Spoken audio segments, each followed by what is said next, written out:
Hi guys, welcome to PLC. आज के इस वीडियो में हम लोग ऑपरेटर ओवरलोडिंग के कॉन्सेप्ट को कवर करेंगे। ये एक बहुत ही महत्वपूर्ण, बहुत ही इम्पोर्टेंट टॉपिक है सी प्लस प्लस का।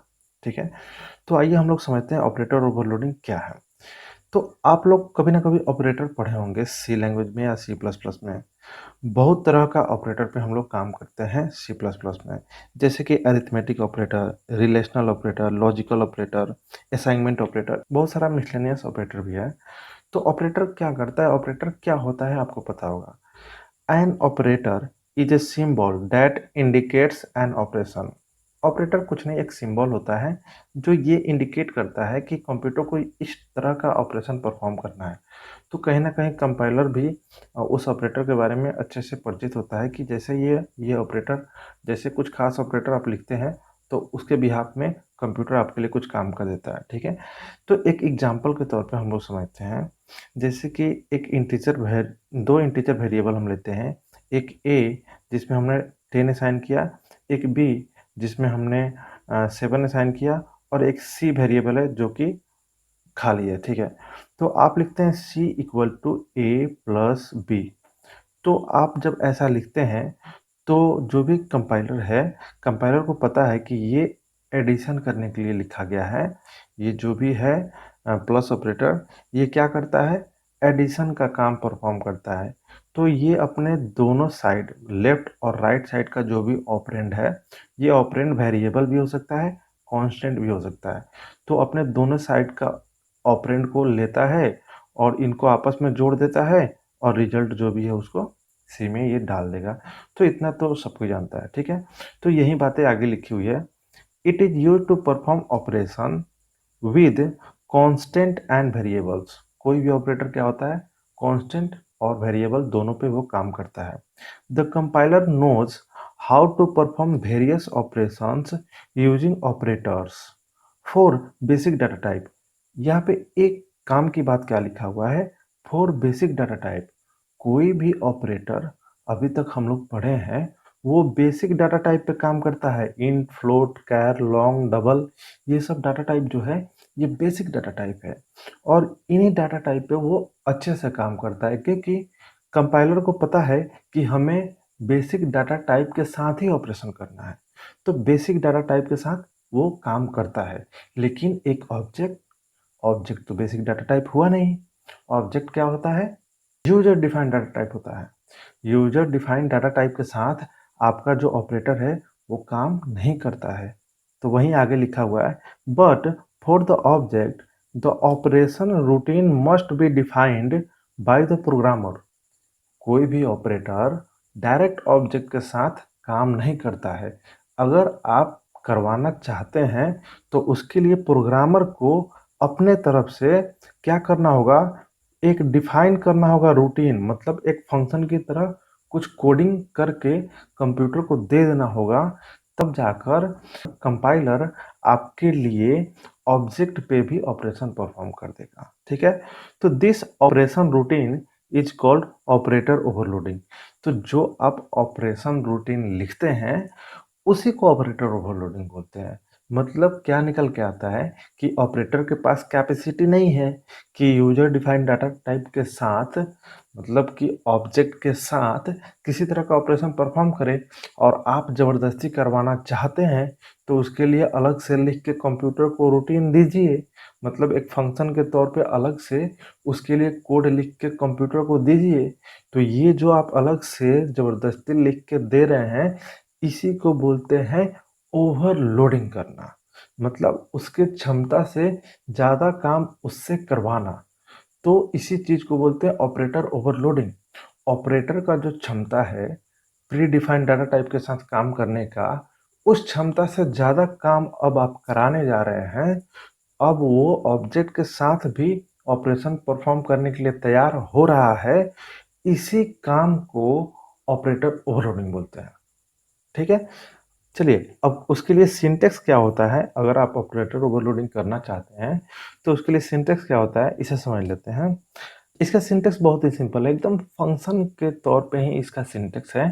जैसे कि फंक्शन में एक फंक्शन का नाम होता है। ठीक है, तो उसी तरह से आपको क्या करना है, जो जो सिंबल को मतलब जिस ऑपरेटर को ओवरलोड करना है उस ऑपरेटर का सिंबल यहाँ पे डाल देना है और साथ में ऑपरेटर कीवर्ड का यूज करना है। बिना ऑपरेटर कीवर्ड के आप ओवरलोडिंग परफॉर्म नहीं कर सकते हैं। तो ऑपरेटर कीवर्ड लगाना है और फिर इसके पीछे रिटर्न टाइप भी लिखना है, जैसे कि फंक्शन के साथ रिटर्न टाइप होता है और जैसे फंक्शन में पैरामीटर लिस्ट होता है वैसे पैरामीटर भी यहाँ पे होगा और जैसे फंक्शन का बॉडी खुलता है उस तरह से इसका भी बॉडी खुलेगा और बॉडी क्लोज होगा और जो काम करना है उसके लिए अंदर आपको स्टेटमेंट लिखना है। तो ये हो गया इसका कंप्लीट सिंटेक्स। अब सिंटेक्स से हो सकता है आपको समझ में नहीं आया हो, लेकिन जैसे ही आप एक एग्जाम्पल देखिएगा आपको सब कुछ समझ में आ जाएगा। तो चलिए कोडिंग करते हैं। तो आपके स्क्रीन पे एक प्रोग्राम दिख रहा है, तो आइए पहले इस प्रोग्राम को समझते हैं। देखिए यहाँ पे एक क्लास है जिसका नाम है नंबर और दो मेंबर वेरिएबल है जो कि पब्लिक टाइप है। ठीक है, इस बात को ध्यान दीजिएगा कि ये पब्लिक टाइप दोनों मेंबर वेरिएबल है एक्स और वाई। यहाँ पे एक कंस्ट्रक्टर बनाया गया है एक, और एक और कंस्ट्रक्टर जो दिख रहा है आपको इसे हम बोलते हैं डिफॉल्ट कंस्ट्रक्टर। डिफ़ॉल्ट कंस्ट्रक्टर हम इसीलिए बोलते हैं क्योंकि इसमें किसी तरह का आर्गुमेंट लिस्ट नहीं है। और ये है पैरामीटराइज्ड कंस्ट्रक्टर, जिसे अगर कोई ऑब्जेक्ट बनाते टाइम अगर कोई वैल्यू पास कीजिएगा, 2 वैल्यू पास कीजिएगा, तब जाकर ये कॉल हो जाएगा, ये कंस्ट्रक्टर कॉल होगा। तो एक तरह से कंस्ट्रक्टर ओवरलोडिंग का भी एग्जाम्पल छुपा है इस प्रोग्राम में। इसे ही बोलते हैं कंस्ट्रक्टर ओवरलोडिंग। अब आइए, ये कंस्ट्रक्टर क्या कर रहा है, ये ज़रूर इसको 2 वैल्यू दिया जाएगा, ये दोनों वैल्यू ए और बी में आएगा और फिर बाद में एक्स और वाई में यही वैल्यू इनिशियलाइज हो रहा है। यहाँ पे एक शो नाम का फंक्शन है जो क्या कर रहा है, एक्स और वाई में क्या वैल्यू है इसे शो कर रहा है। ठीक है, और यहाँ पे क्या हो रहा है, बंद। आपका जो क्लास है यहाँ पे बंद हो जा रहा है। अब आइए मेन फंक्शन को समझते हैं। देखिए मेन फंक्शन में क्या है, ये जो क्लास है नंबर, उस क्लास का ऑब्जेक्ट बन रहा है ए बी सी। ए जो ऑब्जेक्ट है इसमें 2 नंबर पास किया जा रहा है जो कि इस ऑब्जेक्ट में चला जाएगा। उसी तरह बी जो ऑब्जेक्ट है इसमें भी 2 नंबर पास किया जा रहा है। जब ऑब्जेक्ट बनाते टाइम आप जो नंबर दीजिएगा तो यही नंबर इस कंस्ट्रक्टर को मिलेगा और ए और बी में और एक्स और वाई में डाल देगा। तो आप ऐसे सपोज कीजिए कि ये हो गया आपका ए और ये हो गया आपका बी। तो ए के अंदर 2 मेंबर वेरिएबल है, ठीक है, और बी के अंदर भी 2 मेंबर वेरिएबल है। एक्स वाई मेंबर वेरिएबल का नाम है, तो एक्स वाई हमने क्या किया, लिख दिया। ठीक है, इसे एक्स बना देते हैं।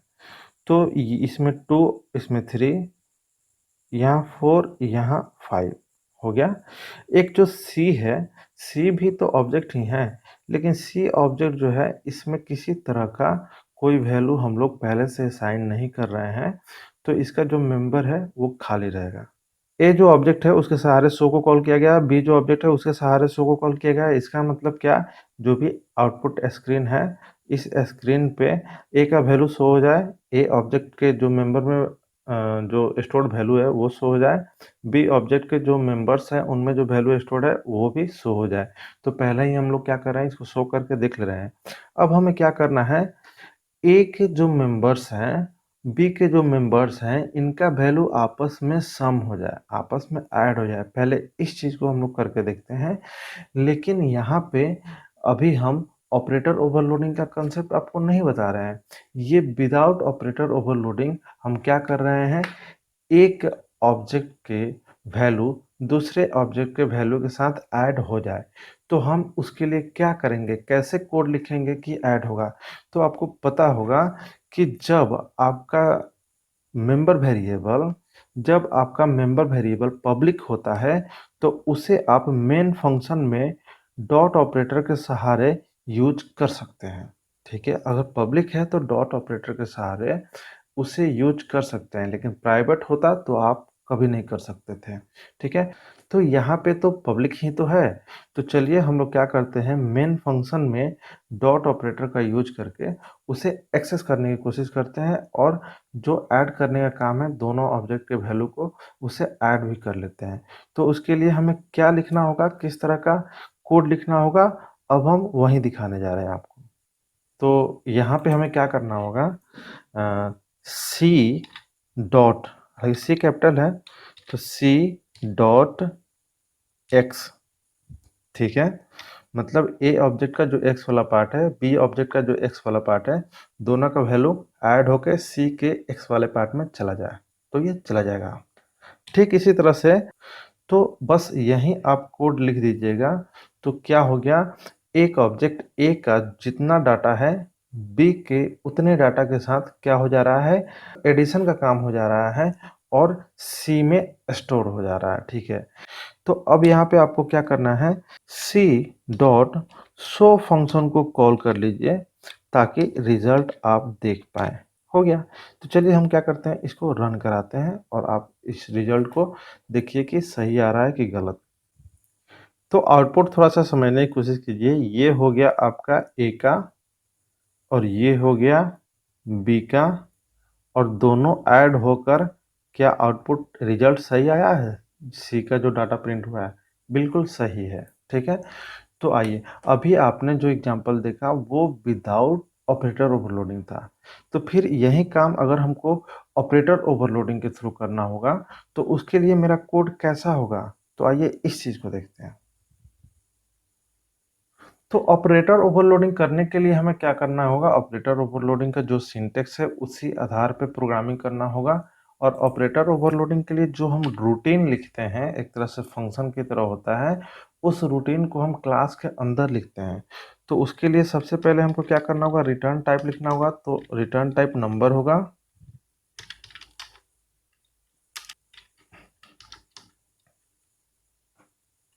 ऑपरेटर कीवर्ड हो गया, और किस सिंबल के लिए, मतलब कौन से ऑपरेटर के लिए आप काम करना चाहते हैं, तो हम प्लस सिंबल के लिए काम करना चाहते हैं, तो प्लस सिंबल दीजिए। और फिर यहाँ पे जो भी आप पैरामीटर लेना चाहते हैं, मतलब जो भी आर्गुमेंट के तौर पे लेना चाहते हैं, उसके लिए एक यहाँ पे वेरिएबल या ऑब्जेक्ट बना दीजिए। तो हमें ऑब्जेक्ट बनाना होगा नंबर टाइप का ही। ऑब्जेक्ट का नाम आप कुछ भी दे सकते हैं, तो हमने दे दिया डी, ये ऑब्जेक्ट का नाम है यहाँ पे, ठीक है। चलिए, अब इसका बॉडी ओपन होगा, कर्ली ब्रेसेस ओपन और कर्ली ब्रेसेस क्लोज, इसी के अंदर हमको कोडिंग करना होगा। तो आइए अब इसके अंदर कोडिंग करते हैं। एक टेम्पोरेरी ऑब्जेक्ट बनाना होगा हमें, नंबर टी, ठीक है, ये टेम्पोरेरी है। चलिए, तो ऑपरेटर ओवरलोडिंग के लिए जो रूटीन लिखना था हम लोगों ने वो रूटीन यहाँ पे लिख दिया। अब इस रूटीन को थोड़ा सा समझ लेते हैं। रूटीन समझने से पहले क्या करते हैं हम लोग, इसको रन कराकर आउटपुट देख लेते हैं, फिर रूटीन समझते हैं, ठीक है। तो अब हम लोग आते हैं मेन फंक्शन में। तो मेन फंक्शन में यहाँ पे जो ये जो हम लोगों ने काम किया था, इसको अब क्या करते हैं, हम यहाँ से कट कर देते हैं, इसका कोई ज़रूरत नहीं है, क्योंकि अब ऑपरेटर ओवरलोडिंग के थ्रू ऐड होगा। तो ऑपरेटर ओवरलोडिंग जब आप कर दीजिएगा, तो आप यहाँ पे जो ऑपरेटर के साथ प्लस सिंबल यूज कीजिएगा एकदम नॉर्मल, जैसे कि आप प्री डिफाइंड डाटा टाइप के साथ करते हैं, ठीक उसी तरह का कीजिएगा। C equal to A plus B, एकदम यहाँ पे देखिए, ये देखने में एकदम लग रहा है जैसे कि नॉर्मली हम लोग प्री डिफाइंड डाटा टाइप के साथ एडिशन का काम करते हैं, ठीक उसी तरह का एडिशन का काम हम यहाँ पे कर रहे हैं। यहाँ पे हम ऐसा इसीलिए कर पा रहे हैं क्योंकि इसके लिए हमने ऊपर क्या किया है, ऑपरेटर ओवरलोडिंग के लिए कुछ रूटीन लिखा है, तभी हम लोग इतना आसानी से यहाँ पे इस तरह का कुछ काम कर पा रहे हैं, ठीक है। तो अब हम लोग क्या करते हैं, इसको रन कराते हैं। पहले रन कराइए, देखिए रन हो गया, आउटपुट एकदम सेम आया, ठीक है, वही आउटपुट आपको मिल गया, मतलब प्रोग्राम आपका एकदम 100% ट्रू है। तो आइए अब हम लोग समझते हैं कि जो ऑपरेटर ओवरलोडिंग के लिए जो हमने रूटीन लिखा है, जो भी हमने फंक्शन बनाया है, वो फंक्शन काम कैसे करता है। तो बस यही बात समझना है। ये बात अगर आपने समझ लिया तो समझ जाइए कि आपका ये ऑपरेटर ओवरलोडिंग का कंसेप्ट क्लियर हो गया। तो अब इसे समझने के लिए ऐसे समझते हैं, यहाँ पे क्या हो रहा है, एक तरह से जैसे कि फंक्शन को कॉल किया जा रहा है, ठीक उसी सेंस में इसको समझना है आपको। तो देखिए, समझने के लिए क्या करना है, यहाँ पे क्या हो रहा है, यहीं पे कुछ हमने ऑपरेटर को यूज किया है ऑब्जेक्ट के साथ। तो ठीक वैसे समझिएगा जैसे कि फंक्शन कॉल किया जाता है। तो ये जो इसको आप ऐसे समझिएगा इसको कि जैसे कि सी इक्वल टू ए डॉट कोई फंक्शन है, जो फंक्शन का नाम जैसे कि होता है ना ऐड, ठीक है, और हम इसमें क्या किए हैं, बी को पास कर दिए हैं। इस तरह से हम लोग फंक्शन कॉल करते हैं।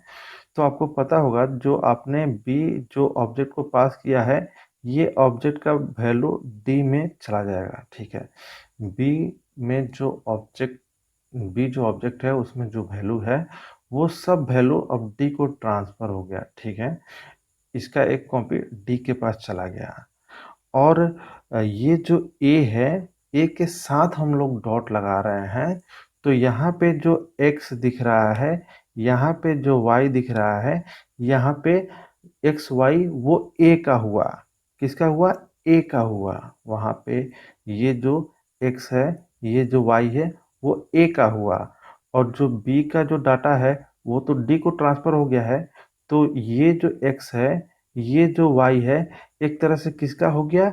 बी का हो गया, ठीक है, बी का हो गया। तो ये दोनों अब ऐड होके टेम्पोरेरी टी ऑब्जेक्ट के एक्स और वाई में स्टोर हो रहा है, और आखिरी में टी को रिटर्न कर दिया जा रहा है। तो टी जब रिटर्न आएगा तो टी का वैल्यू वापस इसी जगह पे आएगा, तो वो सी में स्टोर हो जाएगा। तो जो हम करना चाहते थे वो यहाँ पे रिजल्ट अचीव हो जा रहा है, वो काम फाइनली हो जा रहा है, ठीक है। तो हमने ऐसा इसीलिए लिखा ताकि आपको समझ में आए। फंक्शन कॉल को आधार बना के आप इसे समझिएगा तो समझ में आ जाएगा। तो अब इसे हम क्या करते हैं, मिटाते हैं। तो अब समझिए, ये जो ऑपरेटर का जो लेफ्ट साइड में है, इसका वैल्यू, इसका जो ए एक्स और वाई है, ये यहाँ पे आ गया, ठीक है। और ऑपरेटर के जो लास्ट साइड में है, ये एक तरह से आर्गुमेंट के तौर पे पास हो गया, और इस डी के पास इसका डाटा पहुंच गया। और फिर यहाँ से जो वैल्यू रिटर्न आ रहा है वो सी को मिल जा रहा है। तो इसी के लिए हम सी डॉट शो कर रहे हैं। तो आउटपुट हमें एकदम वही मिल रहा है जैसा हमें पहले मिला था। तो ये हो गया ऑपरेटर ओवरलोडिंग का कंसेप्ट। तो हमने क्या किया, यहाँ पे प्लस ऑपरेटर को ओवरलोड किया। आप माइनस को भी ओवरलोड कर सकते हैं, जो भी मल्टीप्लाई सिंबल है उससे भी ओवरलोड कर सकते हैं। बहुत सारे ऑपरेटर को हम लोग ओवरलोड कर सकते हैं, ठीक है। अगर आपको समझ में आया होगा तो प्लीज़ वीडियो को लाइक कीजिएगा। मिलते हैं नेक्स्ट वीडियो में, तब तक के लिए थैंक यू, बाय बाय।